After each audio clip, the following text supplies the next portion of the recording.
I'm not at the end yet, but I can see it from here. My hands have held decades, my eyes have watched time slip away, and my heart, well, it carries stories most people will never hear. But before this chapter closes for good, I need to say something that might just change how you live the rest of your story. Because I've made mistakes. I've wasted time. I've loved too late and stayed too quiet. Don't wait until you're sitting where I am to learn what I'm about to tell you now. My name is Eleanor Jameson, and I'm 86 years old. I've outlived most of the people I ever loved. My husband, my sisters, even some of my closest friends, all gone now. What remains is me, this quiet house, and 1,000 memories that visit me in silence. I don't have many years left. I know that. But I also know this. The lessons I carry didn't come from books or advice. They came from mistakes. From moments I let slip away, from chances I didn't take. I used to think I had forever, that there'd always be time to fix things, to speak, to choose differently. But now, as I sit in the stillness of this final chapter, I see it all clearly. And I want to speak before I disappear. Maybe what I lived can help someone live better. Maybe my ending can shape someone else's beginning. If you're here, stay with me. This story isn't just mine. It might be yours too. It was a quiet morning, the kind where nothing in particular seems to happen. The sunlight filtered gently through the kitchen curtain, casting soft golden stripes across the floor. I was buttering a piece of toast, as I had done 1,000 times before, when my hand paused, not because it hurt, but because it didn't feel like mine anymore. It moved slower, heavier, detached. I looked at it. This hand that had once held babies, cooked endless meals, written love letters and grocery lists. And something inside me whispered, this is the beginning of the end. Not the dramatic end people fear. Not illness, not pain, not tragedy. Just the slow unraveling, the quiet folding of a story that's nearly complete. And for the first time, I didn't push that thought away. I let it in. I sat down at the table with my toast untouched and stared out the window. The world was the same. Birds still bickered on the fence. The neighbor's sprinkler still ticked in rhythm. But I felt different. Like I'd stepped through some invisible door. One I couldn't come back through. People talk about aging like it's a gradual slope. And in some ways, it is. You notice it when your knees ache in the morning or when names take a few more seconds to find. But for me, it wasn't a slope. It was a moment, a switch. 1 minute I was living the same rhythm I always had, and the next I was aware that I was in my final chapter. Not a guess, a knowing. It didn't come with sadness at first, just a strange kind of calm, like realizing you've reached the last few pages of a book you've loved. You don't rush, you read slower, you breathe deeper. Every word becomes more precious because you know the story is ending. That's how I've lived since that day. With more noticing, more stillness, more memory. I started paying attention to things I had long taken for granted. The way my house creaks after dark. The sound my slippers make on the kitchen tile. The smell of cinnamon in the air when I make oatmeal. These small things, these threads, they make up a life. And I've begun to hold them like heirlooms because they are. They are the pieces I'll leave behind when my body can't hold them anymore. But the realization didn't just change how I saw my days. It changed how I saw my past. I started remembering things with new eyes. Old arguments I thought were justified suddenly seemed cruel. Moments I let slip away felt heavier now, like lost treasure I didn't know I'd buried. And love, oh love. The love I gave, the love I withheld, the love I never understood until it was too late. It all came rushing back in a wave I couldn't stop. I'm not afraid, not exactly. But there's a softness in me now that wasn't there before. A tenderness toward every mistake, every joy, every regret. Because they all brought me here. To this final chapter. and I want to read it slowly, aloud if possible, so someone else might hear it and recognize something of themselves. That moment at the kitchen table, it changed me. I no longer see my days as routine. I see them as echoes, as chances to speak before silence takes me. And maybe, just maybe, my voice can reach beyond my last page into the story of someone still writing theirs. I spent so much of my life being what everyone needed me to be: a good wife, a present mother, a patient sister, a reliable friend. I wore those titles like armor, believing they defined my worth. I said yes when I wanted to say no. I stayed quiet when my heart begged me to speak. I smiled when I was breaking. And the strange part is, no one ever asked me to do that. No one demanded I disappear. I just thought that's what love looked like. Sacrifice, stillness, a constant giving until there was nothing left that felt truly mine. There were years, entire seasons, where I couldn't answer the simplest question. What do you want? I'd laugh it off. I'd deflect. I told myself it wasn't important. That the kids were small, or that my husband needed stability, or that my parents were aging and it wasn't the right time. There was always a reason to wait. Always a justification to push myself down just a little further so someone else could breathe. I became so good at serving others that I forgot how to serve myself. I don't mean with grand gestures. I mean the small things. Buying a dress I loved without thinking about the grocery bill. Taking a walk alone without explaining where I was going. Allowing myself to feel anger or passion or boredom without guilt. I didn't realize how much of me had been put on a shelf, waiting patiently for a moment that never came. It took me decades to understand that love isn't martyrdom. That being needed isn't the same as being seen. I was surrounded by people I adored, but often felt invisible, not because they didn't care, but because I trained them not to look too closely. I always said, "I'm fine." I always smiled through tears. I taught them, without meaning to, that I didn't have needs. And they believed me. Now, in this quiet chapter of my life, I'm finally unpacking those invisible pieces. The hobbies I gave up, the words I never said, the dreams I placed in a box marked someday. And I grieve for that girl, the younger me, who thought her voice was too loud, her wants too selfish, her feelings too inconvenient. I wish I could hold her hand and whisper, "You are allowed." If you're listening, and you're still young, I want you to hear this. You don't owe your entire self to everyone around you. You can love deeply and still protect your soul. You can give generously and still hold space for your own fire. Don't wait for permission.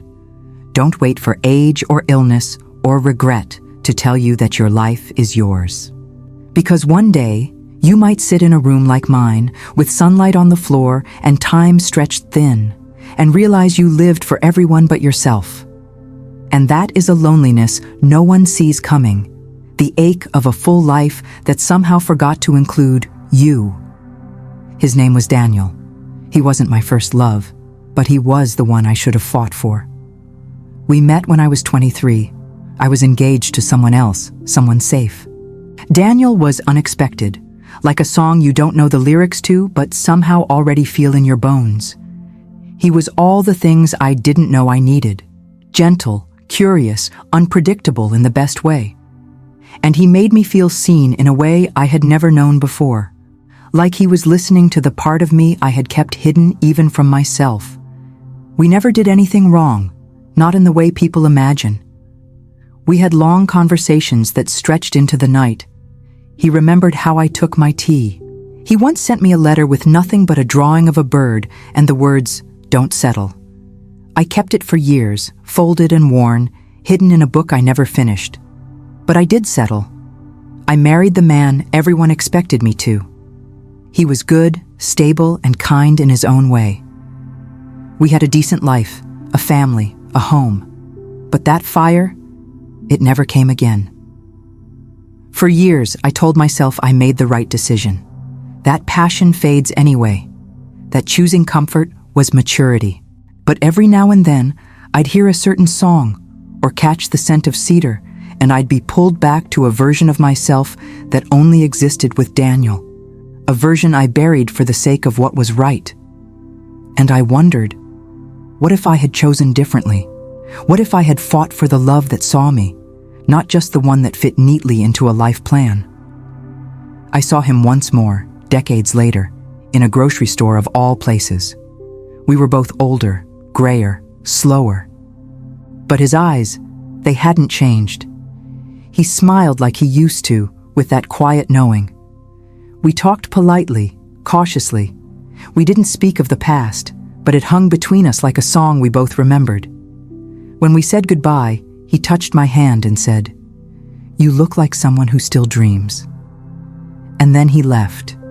That night, I cried in a way I hadn't in years. Not because I was sad, but because I realized how many parts of me I had locked away for the sake of being acceptable, for being proper. And I mourned the girl who had been so afraid of choosing a life that didn't come with a guarantee. Daniel represented more than a man. He was a door I never walked through, a life unlived. I don't share this to encourage recklessness, but I do share it as a reminder that some loves are rare, and not all of them come twice. If you're lucky enough to find someone who sees you, all of you, don't let them slip away because the timing isn't perfect or the road looks uncertain. Life is uncertain, but some people are worth the risk. I chose safety, and I don't hate the life I had. But deep in the quiet moments, when the house is still and memory is loud, I sometimes wonder what it would have felt like to be chosen by myself. To have said, "This is what I want," and meant it, even if no one else understood. If I could go back, I think I would have fought for that version of me, the one who wasn't afraid to want more. I don't remember when it started exactly, the soft shift in my reflection. It wasn't one morning, like in the stories, where I gasped at a stranger in the mirror. No, it happened slowly, quietly, like a tide pulling back, inch by inch, until one day I stood in front of the mirror and didn't recognize what was left. At first, it was the physical things. My skin, once tight with youth and worry, began to soften and fold like worn fabric. My eyes, which once held fire, now seemed distant, as if they'd watched too much and were learning to dim. I no longer wore lipstick, not because I didn't want to, but because it felt like painting over something too delicate. I still brushed my hair, still adjusted my collar, but it all felt like tending to someone else's body, someone older, someone fading. But the deeper change, the one that rattled me, wasn't about wrinkles or weight or gray hairs. It was that I couldn't find myself in there. The woman who once dreamed out loud, who laughed from her belly, who sang while washing dishes, off-key and loud and unashamed. She was gone, or hiding, or maybe just too tired to show up anymore. I stood there one evening, hands pressed to the sink, looking into that mirror, and I asked aloud, "Where did I go?" The house was silent, of course. No one answered. But a memory surfaced of me at 28 in a yellow sundress, spinning barefoot in the backyard with my daughter clinging to my leg, both of us laughing like the world didn't exist beyond that moment. That woman was still inside me, I realized. She hadn't vanished. She had just been buried beneath years of obligations, grief, routine, and the slow erosion of identity that comes with always putting others first. It's a strange kind of mourning, this. To grieve the disappearance of the self while still being alive. To miss your own spirit. To search for pieces of her in old letters, in the scent of lavender, in the ache of a song you haven't heard in decades. And yet, I've learned something in that grief, that we are allowed to call ourselves back, even now, even this late. So I began to do little things. I bought the yellow dress again, not the same one, but close enough. I wore it around the house, just for me. I played the songs I used to dance to. I wrote a letter to myself, to the girl who used to dream. And I said, "I'm sorry I left you behind. You deserved more space." And in doing that, I started to see her again in the mirror. Not in the skin or the shape, but in the spark that flickered behind my tired eyes. If you still recognize yourself, hold on tight. And if you don't, it's not too late to go searching. You are not gone, just buried. And sometimes, all it takes is a quiet promise to yourself that says, "Come back. I'm ready to see you again." I was brushing my teeth when it happened. An ordinary evening, nothing special. But I looked up from the sink and caught my own eyes in the mirror, and for a brief, breathless moment, I didn't know who I was looking at. It wasn't fear, exactly, more like surprise. A stranger's face wearing my skin. The curve of the jaw looked different, the eyes deeper, not from wisdom, but from distance. I blinked, touched my cheek, waited for recognition to click back into place. And when it did, it brought with it something heavier than I was ready to carry. The quiet truth that I had been living a version of myself I no longer knew. It's not that I had forgotten my name or lost my memory. It's that over the years, through the mothering, the caring, the cleaning, the worrying, I had become a compilation of roles. Each one important, yes, but none of them quite me. I had become someone's mother, someone's wife, someone's neighbor, someone's friend. And in doing so, I slowly erased the parts of myself that weren't connected to someone else's needs. There were times I caught glimpses, in laughter, in solitude, in dreams that returned on quiet nights, but I never held them long enough to listen. Life was too loud, too busy, too demanding. And so I tucked those glimpses away like secret letters never sent. Until that night at the sink, when I saw my own face and realized I didn't recognize the person looking back. I think many people, especially women, experience this at some point. You spend so much time taking care of others that you forget how to care for yourself without guilt. You start defining your value by how useful you are, how selfless you can be. And slowly, invisibly, your own desires begin to feel like burdens.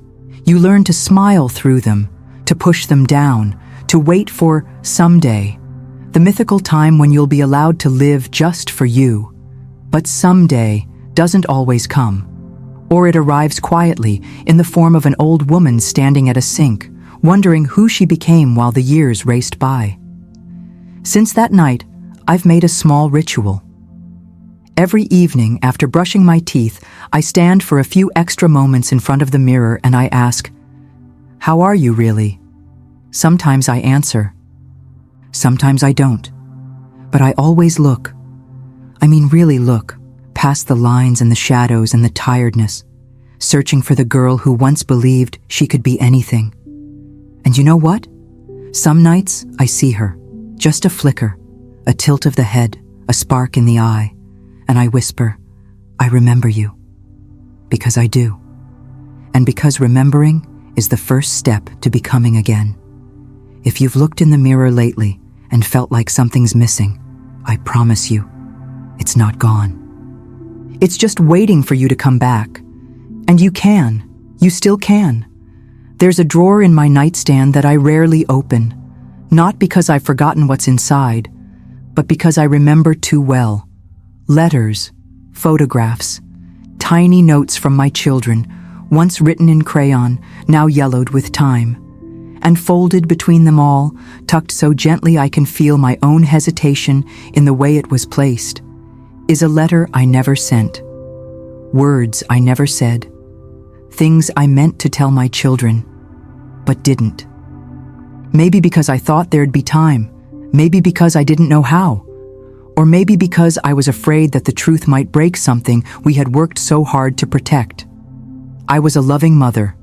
Of that, I'm sure. I was present. I packed lunches, sat through every school recital, waited up late through teenage silences. But I also carried my own wounds. Wounds that sometimes made me impatient, short-tempered, closed off when they needed me to be open. I apologized in subtle ways, an extra long hug, a note in a lunchbox, a plate of cookies left by a bedroom door. But I never said the words, "I'm sorry I didn't always know how to love you the way you needed." And more than that, I never told them about me, about the dreams I gave up to be their mother, about the nights I cried quietly into my pillow, overwhelmed but determined not to show it, about the pride I carried in my chest like a second heartbeat, watching them become people I couldn't have imagined. I thought they knew. I thought love was enough.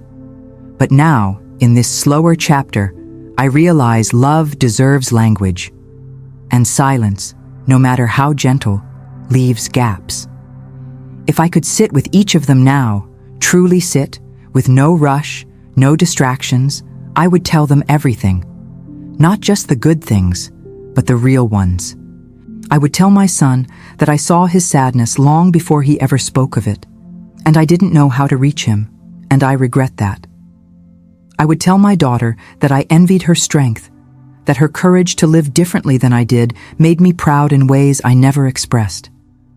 I would tell them both that being their mother saved me in ways they'll never understand, that even when I was lost, they were the reason I kept going. We think we have time. We think they'll understand one day without needing the words. But time blurs meaning, and memory softens edges, and sometimes the most important truths get buried beneath routine. So if you have children, young or grown, speak to them. Tell them what you carry, what you've held back, what you admire, what you regret. They don't need you to be perfect. They need you to be real. I still hope maybe one day they'll find that letter. Maybe it will fall from a book or be discovered in the quiet sorting after I'm gone. And when they read it, I hope it fills the space where my voice once was. I hope it tells them, "You were always loved, and I was always trying, even when I didn't know how to say it." The hardest part of growing old isn't the aching joints or the slowing steps. It's not even the memory loss or the constant hum of pills and doctor visits.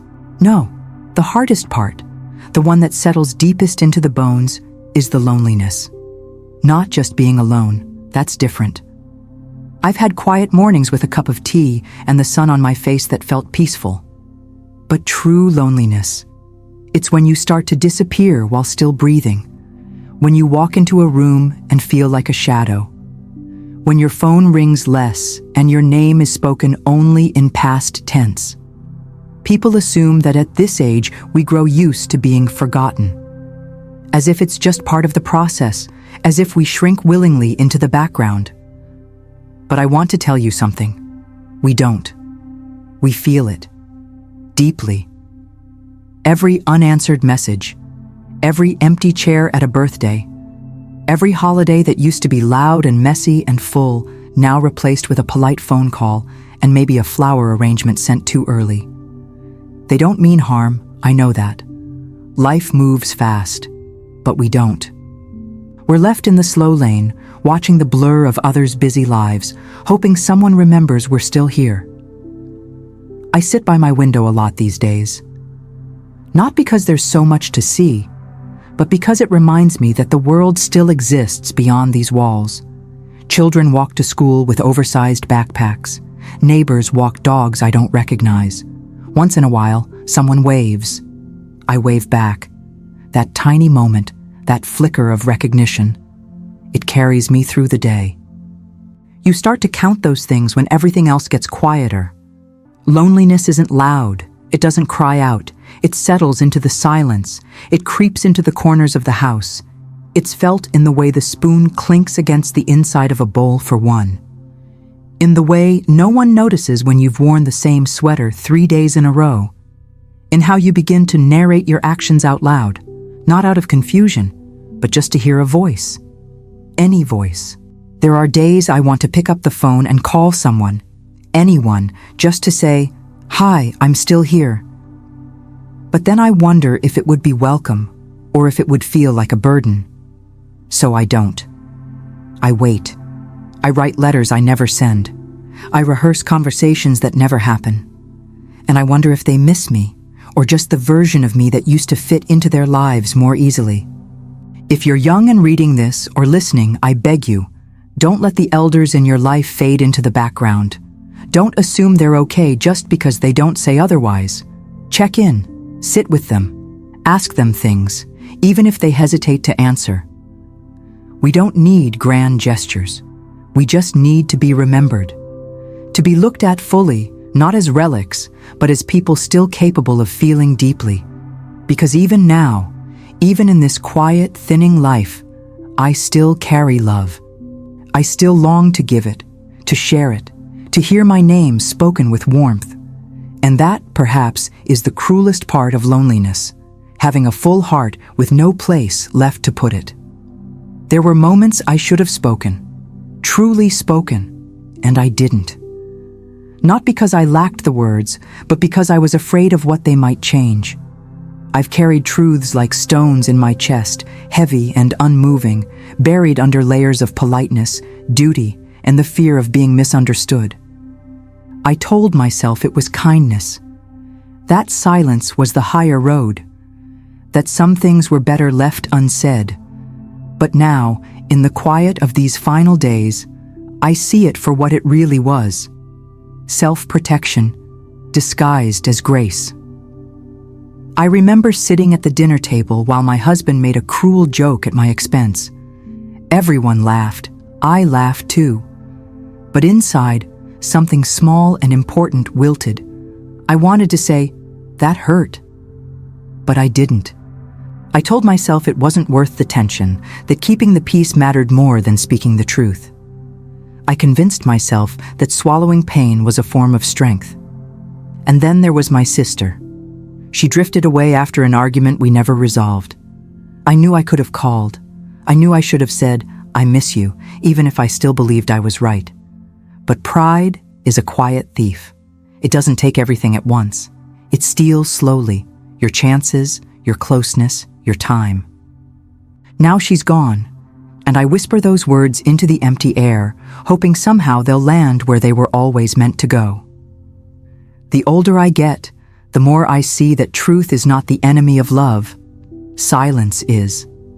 Silence pretends to protect relationships, but it builds walls where bridges should be. And once enough silence has settled between two people, even shouting can't break through. I wish I had been brave enough to risk discomfort in the name of honesty. I wish I had said, "This matters to me," or "I'm not okay," or simply, "Please listen." I see younger people doing the same, biting their tongues, keeping their feelings folded neatly beneath smiles. I want to reach through time and tell them, "Speak." Even if your voice shakes, even if it doesn't come out perfect. Speak, because silence has a cost. And sometimes that cost is connection. Sometimes it's love. Sometimes it's the chance to be known before it's too late. Now I speak more, though there are fewer people to hear me. I talk to the wind outside my window. I speak aloud to photographs. I whisper apologies and confessions into my tea. It's not too late for me to be honest, but it is too late for some of the people I needed to be honest with. So I'll say this to you while I still can. Don't let fear rob you of your truth. Speak it while it still has a place to land. Don't make silence your legacy. Let your life echo with the sound of your voice, real and trembling and alive. I never expected to be forgiven. Not for that. Not after all the time that passed. The person I hurt, I hadn't seen them in years. We had drifted apart in the way people do when pain sits quietly between them, unspoken and heavy. I had tried to forget, to convince myself that maybe it hadn't cut as deep as I feared. But deep down, I knew. I had let someone down when they needed me most, and instead of reaching out, I turned inward, telling myself I was protecting them, or maybe just protecting myself from shame. It was a fall afternoon, long after the trees had begun to shed and the air had started to bite. I was coming out of the market, holding a small bag of apples, when I heard my name. I turned, and there they were. Older, of course, as I was too, but still unmistakably them. We both froze for a moment, caught in the sudden weight of everything unspoken. I expected anger, coldness, distance. but instead they stepped forward and smiled, tired but warm. "I've been hoping to run into you," they said. I didn't know what to say. I stumbled through a weak, "I'm so sorry," my voice catching before it could even form fully. And then, without hesitation, they reached out and held my hand. "I know," they whispered, "I know, and I forgave you a long time ago." I think I stopped breathing in that moment. Forgiveness, real, undeserved, quiet forgiveness, felt like air after drowning. I didn't even realize how tightly I had been holding that guilt until it was released. We stood there for only a few minutes, exchanging few words. But in those minutes, something shifted in me. A weight I had accepted as permanent suddenly lifted. We parted ways with no promises to reconnect. There was no dramatic reconciliation, no attempts to rebuild something too far gone, just grace, gentle and complete. And that was enough? Since then, I've thought a lot about how many people walk around carrying guilt like I did, believing they don't deserve a second chance. Or worse, that the person they hurt could never see past the wound. But what I've learned is this: sometimes forgiveness doesn't need explanation. It just needs humility and a moment of courage to face what you once ran from. I wish I had sought them out sooner. I wish I hadn't let shame and pride steal so many years of peace. But I'm grateful. I was granted that one small chance to be seen, to be forgiven, and to forgive myself in return. So if there's someone out there you've hurt, or someone who hurt you, don't wait until it's too late. Even a single moment of reconciliation can soften decades of silence. It doesn't have to be perfect, it just has to be real, and sometimes that's more than enough. I used to think happiness came in grand gestures, birthdays, vacations, milestones, celebrations. But as I sit here now, wrapped in a soft blanket and years of memory, I realize the things I miss the most are the smallest. The details I ignored. The ordinary pieces of life I never thought to treasure until they quietly slipped away. Like the sound of the front door opening after school, that little rush of air, the stomp of shoes on the rug, the casual, "Hi, Mom," tossed over a shoulder before they vanished into their rooms. I didn't know those sounds were sacred until they stopped. Or the way my husband used to hum when he made his coffee. Off-key, unaware, always the same tune. I teased him about it once. Now I would give anything to hear that hum echo through the kitchen one more time. There was a time when my days were filled with noise, mess, motion.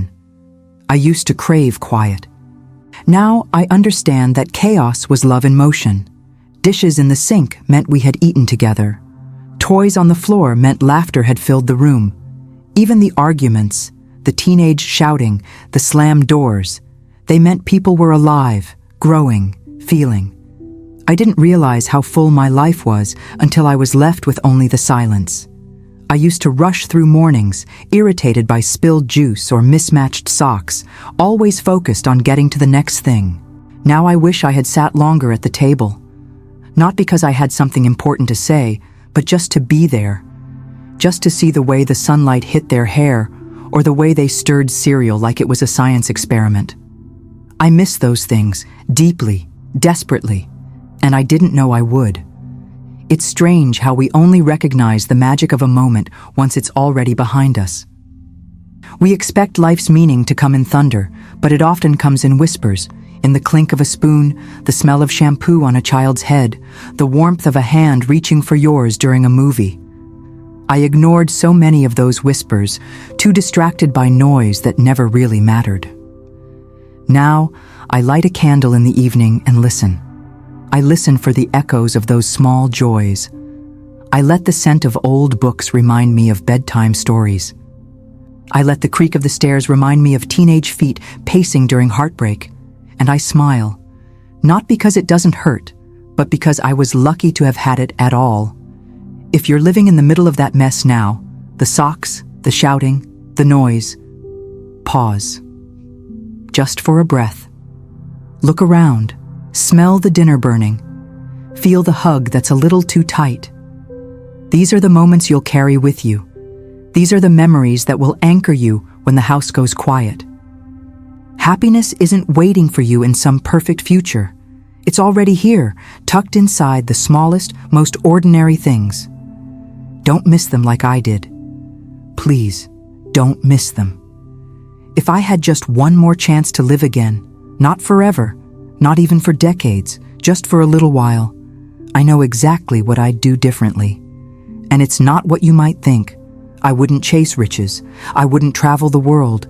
I wouldn't try to fix every mistake or rewrite every regret.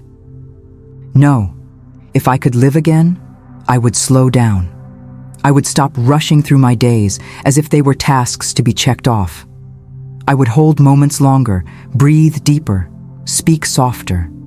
I would listen, truly listen, not just to respond, but to understand.